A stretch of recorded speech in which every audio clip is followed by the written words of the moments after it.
Olá, muito boa tarde. Hoje voltamos ao processo sinodal, no momento em que foi conhecido o documento de trabalho da próxima sessão do Sínodo dos Bispos. Já lá iremos, é após os temas da atualidade, onde desta vez destacamos a Semana do Papa. Cari fratelli e sorelle, buongiorno.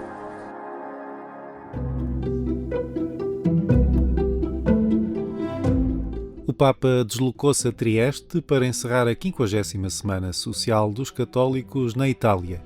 Num discurso com mensagens sociais e políticas, Francisco alertou para uma democracia que não está de boa saúde. Come cattolici, in questo orizzonte non possiamo accontentarci di una fede marginale o privata. Ciò significa non tanto di essere ascoltati, ma soprattutto avere il coraggio di fare proposte di giustizia e di pace nel dibattito pubblico. Abbiamo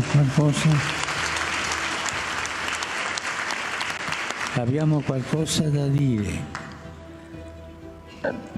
ma non per difendere privilegi, no. Dobbiamo essere voce che denuncia e che propone in una società spesso affona dei nuovi troppi che non hanno voce, tanti non hanno voce, tanti.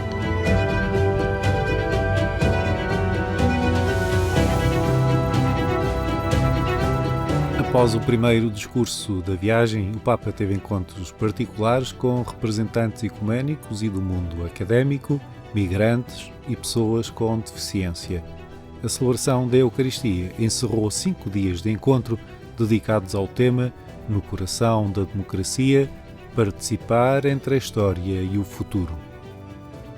Abbiamo bisogno dello scandalo della fede.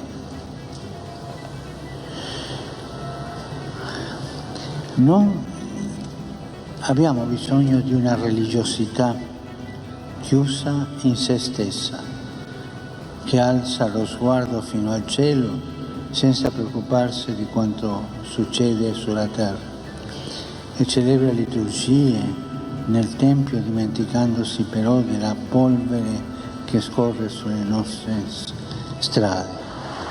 È una fede che sveglia le coscienze dal torpore, che mette il dito nelle piaghe della società, ne sono tante, che suscita una fede che suscita domande sul futuro dell'uomo e della storia.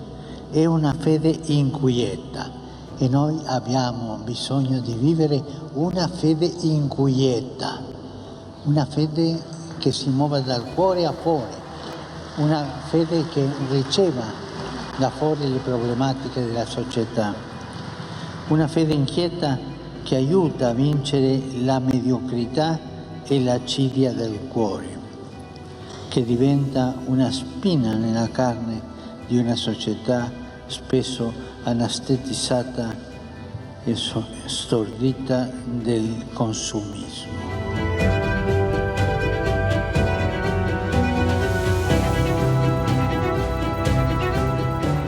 A breve visita à cidade de Trieste, junto à fronteira com a Eslovénia, não ficaria completa sem uma referência aos que seguem a rota dos Balcãs, procurando na Europa uma vida melhor. Trieste è una porta aperta ai migranti e a tutti coloro che fanno più fatica. Trieste è una di quelle città che hanno la vocazione di far incontrare gente diverse. Anzitutto perché è un porto importante, e poi perché si trova all'incrocio tra l'Italia, l'Europa centrale e i Balcani. In queste situazioni la sfida per la comunità ecclesiale e per quella civile è di saper coniugare l'apertura e la stabilità, l'accoglienza e l'identità.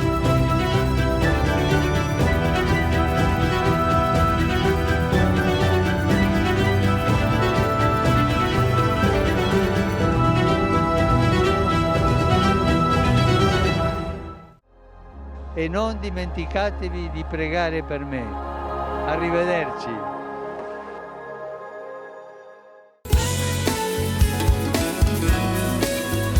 O novo bispo de Beja quer acolher e estar próximo de todos, que todos se sintam incluídos, disse Dom Fernando Paiva à porta da Sé.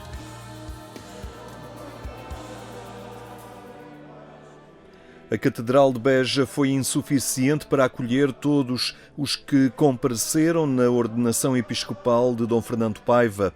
Muitos acompanharam no exterior a entrada de um novo bispo na diocese. Um momento importante para a diocese que contou com a presença do Presidente da República, Marcelo Rebelo de Sousa. Antes da leitura do mandato apostólico, que foi mostrado a todos os que se encontravam na Sé, o núncio apostólico deixou palavras de reconhecimento a Dom João Marcos. Quero expressar sentimentos de viva gratidão ao excelentíssimo e reverendíssimo Dom José João dos Santos Marcos pelo ministério episcopal que exerceu durante mais de 9 anos nesta diocese. Quero expressar também viva gratidão ao novo bispo, Dom Fernando Maio de Paiva, pela disponibilidade e generosidade demonstradas ao aceitar a decisão do Santo Padre de nomeá-lo bispo de Beja.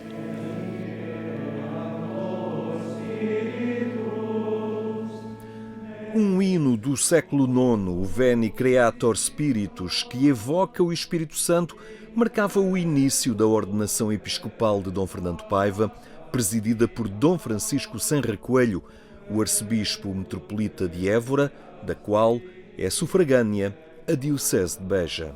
Ser bispo é ser ministro da palavra, iluminador do hoje pela fecundidade que nos vem da fé dos apóstolos. Será junção de paz e conforto para todo o santo povo de Deus, com que os seus pastores, bispo, presbíteros e diáconos, e também com os seus consagrados e consagradas e seminaristas, povo que peregrina por estas terras do Baixo Alentejo.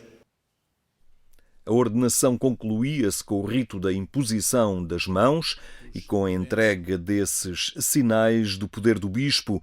Dom Fernando Paiva recebia a mitra e o báculo, símbolo do pastor que guia espiritualmente os fiéis. A liturgia eucarística seria já presidida pelo novo bispo, que no final se encaminhou para o exterior da Sé, falando aos fiéis que ali se encontravam. Nesta missão que a Igreja me confia, assumo o meu propósito de acolher, de estar próximo e de testemunhar o amor de Cristo a todos, de modo que todos se sintam incluídos, nomeadamente os que são da nossa terra e os que vêm de fora, acolhendo de braços abertos cada pessoa, sem distinção, na disponibilidade de continuar e incentivar o apoio que aqui já vai acontecendo aos que mais necessitam e que estão em situação de fragilidade. O novo bispo de Beja é oriundo da diocese de Setúbal, que sente alegria por poder partilhar um dos seus sacerdotes para assumir a missão de bispo. É muito importante que nos 50 anos da Diocese de Setúbal nós estejamos a viver um momento único e muito importante que nunca foi vivido, que é o facto de um padre do presbitério de Setúbal ser chamado ao episcopado, e por isso não podia haver momento mais bonito, mais feliz e mais alegre para a Diocese de Setúbal do que dar um padre a outra diocese para ele ser o pastor dessa diocese. E depois aquilo que significa de riqueza para a Diocese de Beja, porque leva um dos melhores sacerdotes do presbitério de Setúbal. Tenho lá mais, tenho lá 50, mas ficámos felizes e contentes por esta partilha, porque é daqueles que menos têm que podemos esperar as melhores partilhas. Enriquecimento também para a Igreja em Portugal, que assim acolhe um novo membro na sua conferência episcopal. Isto, ser bispo hoje, não é um prémio.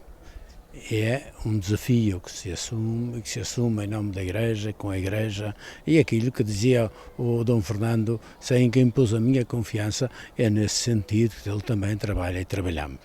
Isto não é simplesmente uma carreira que se faz, é um serviço a que somos chamados, em que até alguns parece que não têm confiança de assumi-lo. Não é fácil, Mas eu acho que estamos a construir também uma conferência episcopal que não é, e acho que não tem de ser unânime em tudo, mas é uma conferência episcopal que se une nos valores que estamos e no serviço que prestamos à Igreja, e é para isso que aí estamos. Dom Fernando Paiva, para além da formação teológica, também é formado em Engenharia Eletrotécnica e de Computadores. Desde domingo, é o 15º bispo da Diocese de Beja, após a sua restauração em 1770.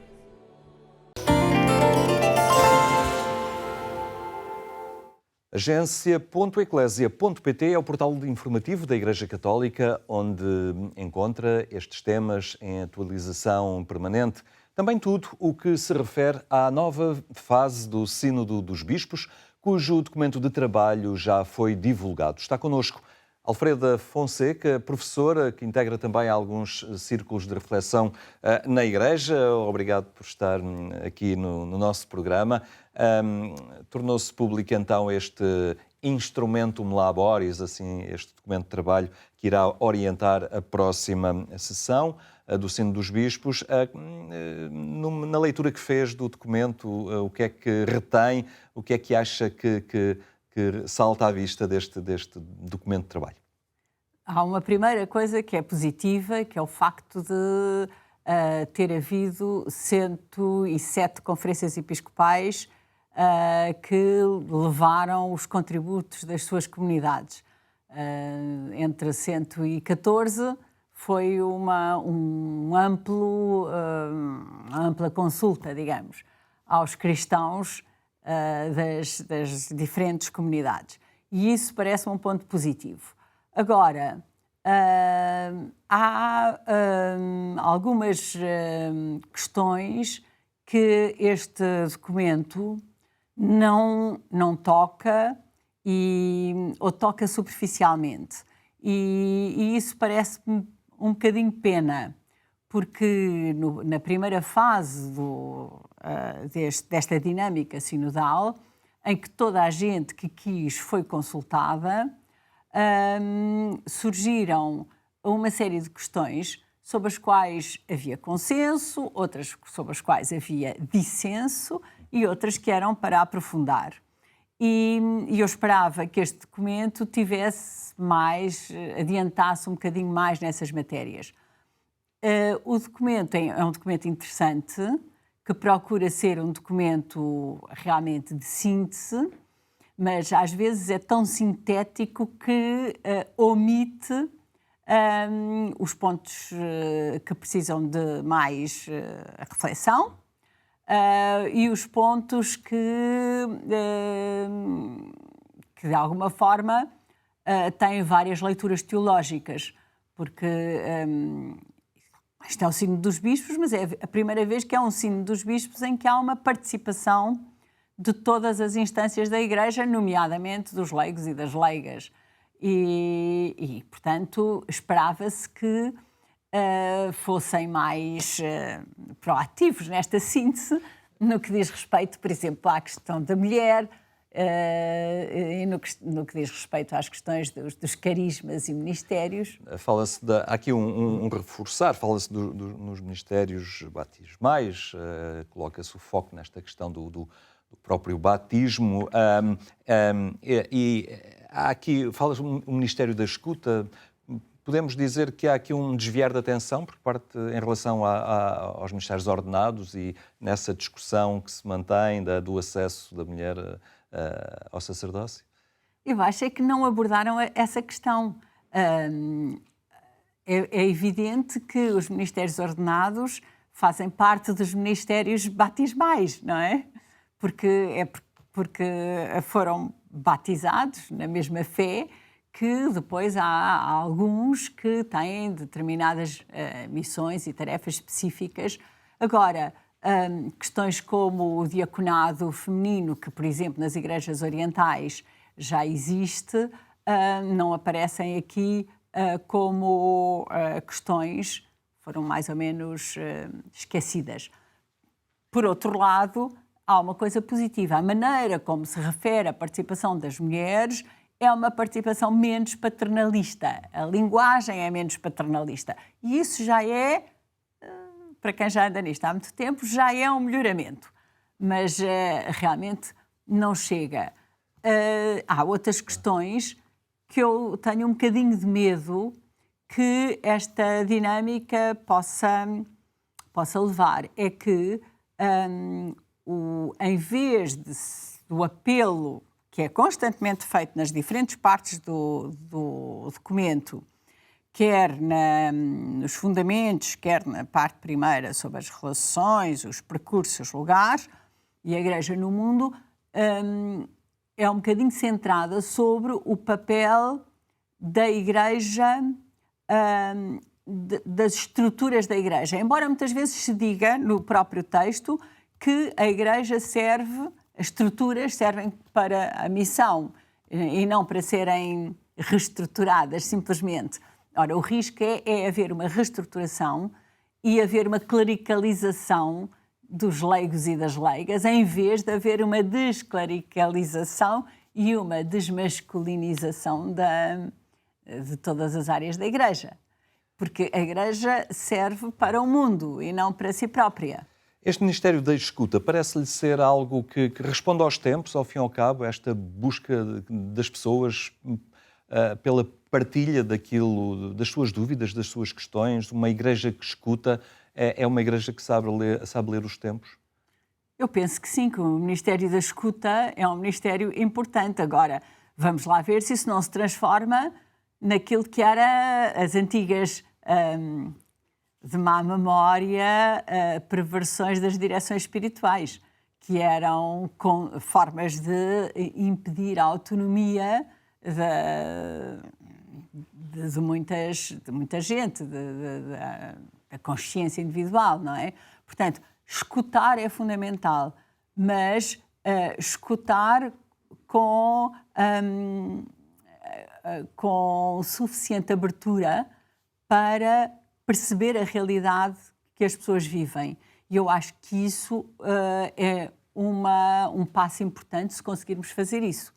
Porque até agora a Igreja muitas vezes faz discursos sobre a família, mas não sobre as famílias reais, sobre um modelo pensado por alguns, que na maioria dos casos não têm sequer uma família constituída, mas não corresponde à realidade. Portanto, a questão aqui é a fidelidade ao real, a fidelidade ao mundo, e perceber que é no mundo real e não como o mundo como a gente o imagina que a história avança e o Espírito de Deus se manifesta na história. E manifesta-se particularmente pelos carismas dos leigos que estão e das leigas que estão na sociedade. E são eles que são também desafiados à tomada de decisão. Também se fala na tomada de decisão. Isso é um ponto positivo e importante, porque até agora as decisões eram sempre, e continuam a ser ainda no documento, a decisão final é clerical, mas pelo menos a obrigação da escuta e da escuta da diversidade parece-me que é um aspecto muitíssimo importante, porque... Fala-se dos conselhos pastorais, não é? E de serem enriquecidos com mais elementos. E fala-se de uma capacidade de prestar contas. Prestar contas é uma coisa importante. Todas as empresas fazem, as escolas fazem. Agora, a capacidade de autoavaliar-se e heteroavaliar-se no seu percurso, no seu discurso, nas suas práticas, parece-me um aspecto muito importante. E a outra coisa importante também aqui é uma clara opção pela escuta dos mais pobres, dos excluídos, e os excluídos não são necessariamente os mais pobres materialmente, são todos aqueles que, digamos, a instituição enquanto tal, no seu sentido mais fechado, excluiu por diferentíssimas razões. Por isso é que a escuta é importante, porque vai-se perceber o que é que afasta e o que é que cria comunidade. Também se falou da questão da territorialidade da Isso Igreja, também. a questão das paróquias, Finalmente não é? acordaram Os seus para limites. isso. Aliás, a Diocese de Setúbal já fez um inquérito para colocar em questão e estudar esse mesmo problema. Avançou aí em relação ao sínodo, mas realmente os tempos mudaram muito, não é? E hoje os limites físicos muitas vezes não são os limites humanos ou sociais. Exatamente. Isso é um aspecto que estava na cara, como se costuma dizer em linguagem popular, há pelo menos 50 anos, não é? Com a migração da população do interior para as grandes cidades, isto aconteceu em Portugal, mas aconteceu no mundo todo. Claro. Portanto, as pessoas perderam as raízes sociológicas do cristianismo tradicional e as paróquias deixaram de ser o espaço geográfico onde as pessoas vão à missa, onde as pessoas fazem as suas atividades, etc. A paróquia ao pé de casa não faz sentido para a maioria dos cristãos urbanos. E no mundo, não só no espaço europeu, mas no mundo, penso naquelas megas metrópoles que há em África ou que há na América Latina ou na Ásia, não é? Portanto, a pastoral tem que ser uma pastoral completamente diferente. Não pode ser baseada no modelo medieval europeu. E a pluralidade de diferenças parece-me que é um dos aspectos que este documento valoriza. Valoriza o facto de haver muitos caminhos para fazer o discernimento, muitos caminhos para pensar e viver a fé, e isso é uma riqueza, porque não é uma ameaça. Durante muito tempo pensou-se que era uma ameaça, mas agora finalmente descobriu-se que é uma riqueza. Desde o Vaticano II, demorámos 60 anos a descobrir isso, mas mais vale tarde que nunca. Muito bem, Alfredo Fonseca, muito obrigado por esta partilha, esta leitura deste documento que é muito fresco ainda, e ficamos a aguardar também pelos trabalhos da próxima sessão do Sínodo. Obrigado pela sua presença. Nós ficamos por aqui, obrigado pela atenção que nos dispensou, tenha então uma muito boa tarde e até amanhã, se Deus quiser.